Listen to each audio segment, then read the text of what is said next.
This is Math 6, Unit 7, Lesson 15, Shapes on the Coordinate Plane. So we're going to use the coordinate plane to solve problems and puzzles. Here we go. So it says draw a figure in the coordinate plane with at least 3 of the following properties. So you want to do at least 3 of these. You don't have to do all of them. You pick 3 that are going to work for you. 6 vertices, 1 parallel sides, at least 1 right angle, or 2 sides of the same length. There are going to be a variety of things you could draw there, okay? As a hint, you know, if you wanted to start here with something like these 2, that at least gets you 2 done, because if you draw the same length and make it come together right angle, you got 2 done. So for example, I could draw a 1, 2, 3, 4 length side right here. I could draw a 1, 2, 3, 4 length side right there. And now I have what? I have a right angle, check. I have 2 sides of the same length, check. Now I got to put together 6 vertices to make this work. So 6 vertices means those are points, so I already have 1. I'm going to have 2 here at some point, and 3, so I need to find 3 more points that I can connect the dots with. I could put a point here, I could put a point here, and I could put a point maybe here. Alright, so those are points. I connect the dots, and I can go 1, and another one there, and another one there, and another one there. So now I have 6 vertices. I also by chance have a pair of parallel sides because this line is parallel to that one and this one technically is parallel to that one. So actually I can check all the boxes. Okay, so anyways, the idea is just to be creative and think of a way to draw your shape there with vertices, which are the places where the line segments come together, parallel sides, which are going to be going the same direction, probably on the line is the best, right? These are not parallel, so don't count those, okay? And then right angle is there. This one has another one there by chance. And then sides the same length, we have examples right there. So again, different ones. Again, this is a 1, 2, 3. This is also a 1, 2, 3. So by chance, this line length actually matches this line length. And these lines match these lines. So I actually did it twice. So got that one. I actually have 2 pairs of parallel lines. I have 2 right angles, and I have 2 different lines of the same length. So I actually did it several times. Pretty fun. So the question though is your figure or mine a polygon? And explain how you know. Well, it helps to know what a polygon is actually going to be. Mine is a polygon. A polygon is made up of line segments, and we have several line segments. Every time these come together, these little sections here, these are what we call our line segments. Okay. Now with the line segments do one thing important. The line segments meet only at the ends. Okay, they don't crisscross. They only meet at the ends. We don't have anything sticking out. Okay, we have no intersections, so no crossing, right? So if I had something like this and like this and like this, this would not be a polygon. Why? Well, the line segments don't meet something else, and we have an intersection, so this would not be a polygon. Okay, and then the other thing is it's flat on the coordinate plane as well, but I'm not sure if you could draw yourself a 3D one. Okay, so that's the idea with the first part, that you can draw vertices, parallel lines, right angles, and lines the same length. Now let's take a look at the next part. We're going to be plotting some polygons together. So here are the coordinates for 4 polygons. Plot them on the coordinate plane and connect the points in the order that they are listed. So polygon A, we're going to make it blue, is at -7. Here's -7 and up 4. 1, 2, 3, 4. And then it's at -8 and up 5. It's there. -8 and up 6. So there. -7 back this way and up to 7. So there. -5. Whoop, here's 5 and at 7. So still in that line. -5 and 5. So to here, and then -7 to 4, back to where we started there. So to connect the dots, we'll go 1, 2, 3, 4, 5, and 6. We'll call that one A. Beautiful. All right, let's look at B. B will make yellow. We're going to go 4, 3. So here's 4 and 1, 2, 3. Put a dot there. And then we have 3, 3, so we have 3 and 3, so we're going to go here. And then 2, 2, which is here. and then 2 comma 1, and 3 comma 0, 4 comma 0, 5 comma 1, 5 comma 2, and back to where we started. So we're going to go 1, 2, 3, 4, 5, 6, 7, 8. And there's polygon B. Beautiful. Okay, let's do polygon C. We're at -8 and -5, so here's -5 here, so our first point. -8 and -8, so we're dropping down to there. -5 and -8, so we're coming this way. -5, -5 here, and back to where we started. So we're making a nice square like that for polygon C. So far, no big problems there, right? Now let's look at D. Here's D. D, we're going to go -5 and 1, so there. We're then going to go -3 and -3, so down here. We're -1 and -2, so here. 0, comma 3, so up here. -3 and 3, so right there. And then back to where we started. So this one's a little different, right? We're going to go there, we're going to go there, there, there, and there. Alright, and this is D. I'm going to put D right here just because I know where we're going, so I'll put D out there, but same color. Alright, now for fun, you can now find, this is a good little question here, the area of polygon D in that activity. And you actually can. The best thing to do to find the area here is going to be to find some right-angled triangles that you can break this up into. And so if you broke it up like this, here's what I did. I thought about it like this. I said, well, let's break this up. I'll make blue on the inside. Let's do that. I made lines like this to make a right triangle right here. Okay, which means I have another right triangle here, this way, right? So I can draw the line just so you can see it better. Right triangle there. I also can have a right triangle right here. Right, there's a right triangle, another one. And I can have another right triangle right here, going all the way up and over and there. Okay, so I can make some different right triangles inside of this shape. Inside this shape.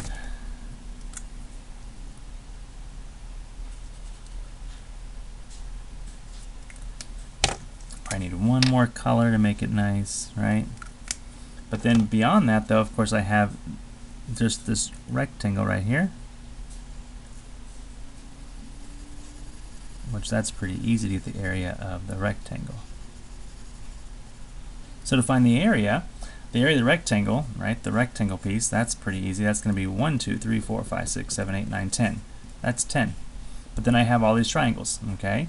So I have 1, 2, 3, 4 triangles. So I have 1 triangle, 2 triangles, 3 triangles, 4 triangles. Now the area of a triangle is what? It's 1/2 of the base times the height. So they're all going to be 1/2 times the base times the height. The first one, base is 2, height is 2. 2, 2. Second one, base is 2, height is 1, 2, 3, 4. 2 times 4. The next one, base is maybe 1, height is 1, 2. Next one, base is 1, height is 1, 2, 3, 4, 5. So now I have my numbers. Now I need to do 4 math problems and see what we come up with. So 2 times 1/2 is 1. 1 times 2 is 2. 2 times 1/2 is 1, and 1 times 4 is 4. 2 times 1/2 is 1, and 1 times 1 is 1. And then this one's a little more complicated because 1 goes away, so I have 5/2, or 5/2. 5 times 1/2 is 5/2, which is the same as 2 1/2. So now, for the total area, I need to combine the 10, the 2, the 4, the 1, and the 2 1/2. And when I add all those up, what do I end up with? I end up with 19 1/2 square units. So kind of a fun little extra problem. Needed to do it? Not necessarily. Just fun to do because I like those kind of problems. Just kind of entertaining. Plus, I get to color a little bit. Let's look at activity number 3. 4 quadrants of amazing. All right. what are the coordinates of the, okay, the following diagram shows Andre's route through a maze. He started from the lower right entrance, so he started here, and we can see he goes this way, and he got out over here. So that's his ending point, out. Okay. Question says, what are the coordinates of the first two and last 2 points in his route? Okay, so the first 2 points are here and here. The last 2 points are here and here. Now, just like last time, let's recall that the center dot there is our origin, right? That's going to be the 0, 0 point. So if it helps you a little bit, you might want to just draw it out like that, just so you know where your positive and negatives are going to be.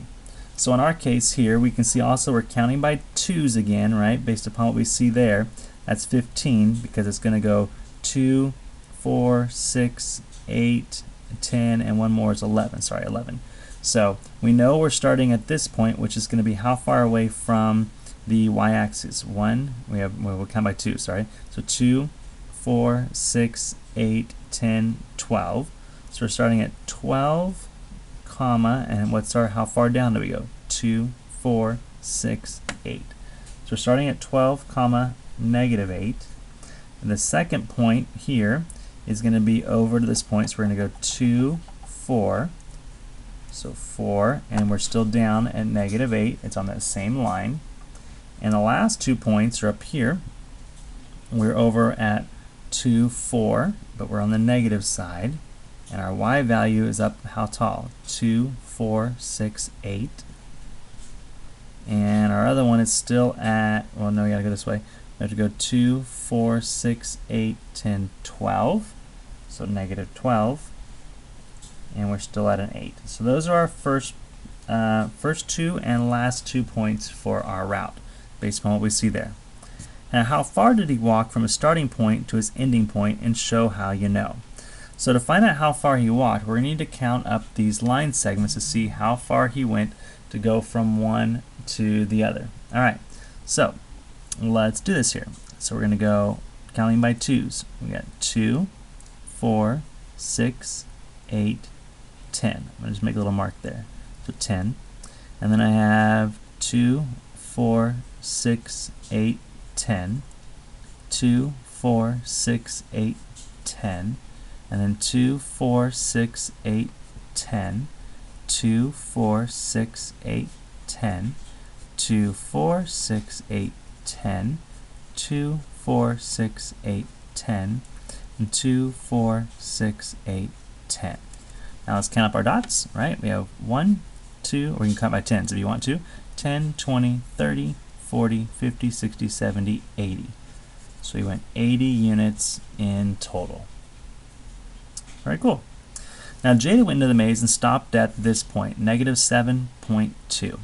So, or 7,2. So we're going to go up 7. 1. We have 2, 4, 6, and 7 is here.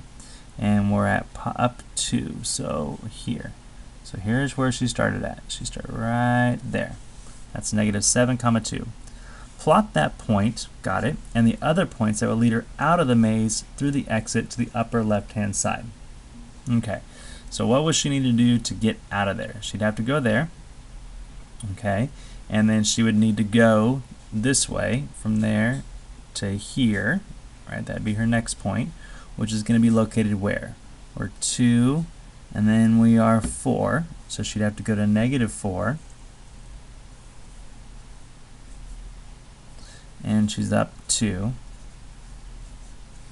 So her exit route would be negative 7,2 to negative 4,2, and then she would go up to the last ones, which we said before, negative 4,8, and then she'd go negative 12,8. That's her way out of that maze, right?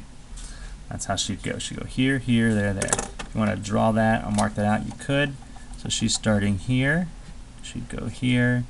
She'd go up to there, and then she would get out.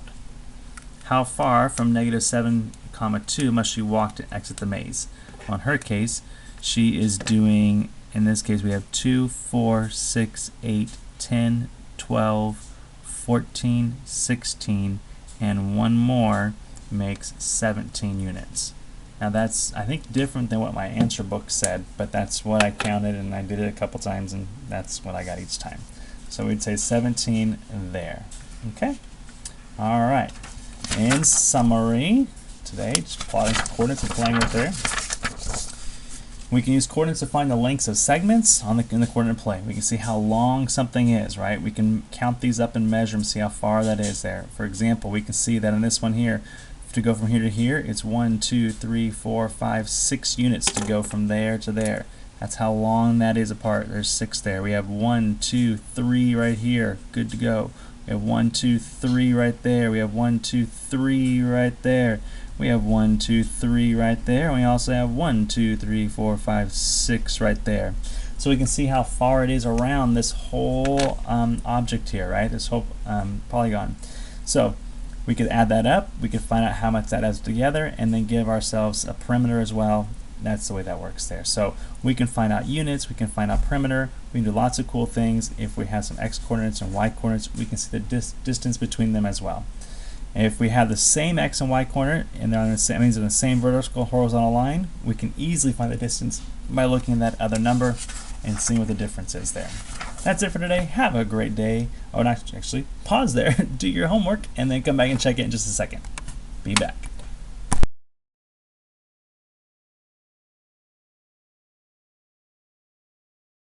All right, homework time. Math 6, Unit 7, Lesson 15, Shapes on the Coordinate Plane. The coordinates of a rectangle are here, listed there. What is the length and width of this rectangle? Now, you could draw this if you wanted to real quick, if you wanted to sketch it out, all right, if you're not quite sure, but based on our lesson, you really don't need to today. So the first one's over at 1, 2, 3, 0. Then we have a point at 1, 2, 3, comma, 1, 2, 3, 4, negative 5 down there. Then we have one at negative 1, 2, 3, 4, and 0, and negative 4, comma, 5 there. Those are our points, right? So what are the length and widths of this rectangle? So if you sketched it out, it would look like this. So how far apart are these lines? For the width, we would say it's, or the length, depending on how you look at it, we have 1, 2, 3, 4, 5, 6, 7 here. And we have then a height or length of 1, 2, 3, 4, 5. Good so far? So we have 7, 5, and 7. Okay, so length is 7, width is 5, or vice versa. The perimeter would add all those up. 7 plus 5 plus 7 plus 5. In this case, that's going to equal 14 plus 10 is 24. In terms of the area, we would multiply the length times the width, and we would have 35 square units is what we would call that. Okay, multiplying that out there. And that's the idea. Now, would you have to do all the drawing? No, you could notice that when you have the same x value, you can see the difference there, and that tells you the difference there, which is going to be the width in this case, which is 5. If we have to look at the same y value, where's the same y value at? Here we go. Here's the same y value. We could look at the difference here and see that's our other length, which is 7. The difference there is 7. Number 2, draw a square with one vertex on the origin, negative 3, 5, and a perimeter of 20. So we're drawing a square with one vertex on the origin, negative 3, 5, and a perimeter of 20. So we know we have to come out here to negative 3, 5, 1, 2, 3, 4, 5, and plot a point right there. And we want to have a perimeter of 20. Now it's a square. So if it's a square, that means that we take our perimeter and we divide by 4 to tell us what each side length is going to be. Every side length is going to be 5. So knowing that I'm already up here to 5, I can come down and I can draw a dot there at 5 because I'm 5 units away. And then we can extend this way, 1, 2, 3, 4, 5 to put a point there. And then we can go back up and put a point there. And now we have a square with one vertex on the origin right there and a perimeter of 20 because each length happens to be 5. And so we're good to go just like that. Okay. Number 3 says to plot and connect the following points to form a polygon. So these are all the points they have there. My little grid's on the next page, so I'm going to plot them here for you. Okay, so looking at my little notes here, let's plot them. We have negative 3, comma 2, so negative 3 and up 2. We have 2 and up 2. We have 2 and down to negative 4. We have negative 1 and negative 4. We have negative 1 and negative 2. We have negative 3 and negative 2, and back to where we started. So now if we draw this out, what does it look like? Well, it goes like so. We're going to take this and we're going to start at the negative 3. Go there, there, there, and up there. So that's our shape. Now it wants us to find the perimeter of the polygon. Okay. Another example where my answer key I don't think is right, so I'm going to help you out here. So just check with your teacher too. Maybe they fixed it in the new book. I'm not sure. So the distance here, we have 1, 2, 3, 4, 5. Distance of 5. Here a distance of 1, 2, 3, 4, 5, 6. Distance here of 1, 2, 3. Distance here of 1, 2, 1, 2, and then 1, 2, 3, 4. So in total we have a 5 plus 6 plus 3 plus 2 plus 2 plus 4. Alright, so I can do this. 6 and 4 is 10. 3 and 2 is 5, plus 5 more is another 10. So I have 10, 10, and 2 make 22. So 22 units is the distance around that shape. Alright, number 4, our last one for the day. Says for each situation, select all the equations that represent it, choose one equation, and solve it. So Jada's cat weighs 3.45 kilograms. Andre's cat weighs 1.2 kilograms more than Jada's cat. So it's like you take Jada's cat and you add 1.2, and that's going to tell you what Andre's cat is going to be, right? Now we happen to know Jada's cat is 3.45, so we could put that in that space right there.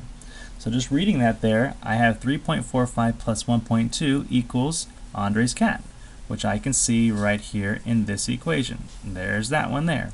But do I see it any other place? Well, it's not going to match that one. There's no way that's to be the same. So that's a no. But here I have a number plus 1.2 gives you 3.5. And I'm sure there's a number that works there, but that's moving the 1.2 over there. If I'm going to move the 1.2 over to this side, what do? I subtract 1.2. I subtract 1.2. So that the 3.45 equals x minus 1.2, which matches this one right there. Alright, and B, apples cost $1.60 per pound at the farmer's market. They cost 1.5 times as much at the grocery store. How much do apples cost per pound at the grocery store? Well, it's $1.60, and we're going to increase that by 1.5. That's how that's going to work. Okay, whatever the value is, we're multiplying it by an additional 1.5 to find out how much it costs at the grocery store. So we see that located right there. The question then is, which other ones match? There's no way that you can turn into multiplication to division and have it still be y, so that won't work there. Can I get y with the 1.5? Well, I can, but to do that, how do I do it? I divide both sides by 1.5. So that y divided by 1.5 equals 1.6, which I see located right there. So those become my two solutions for that one. Now that's it for the day. Have a great day, and we'll see you next time.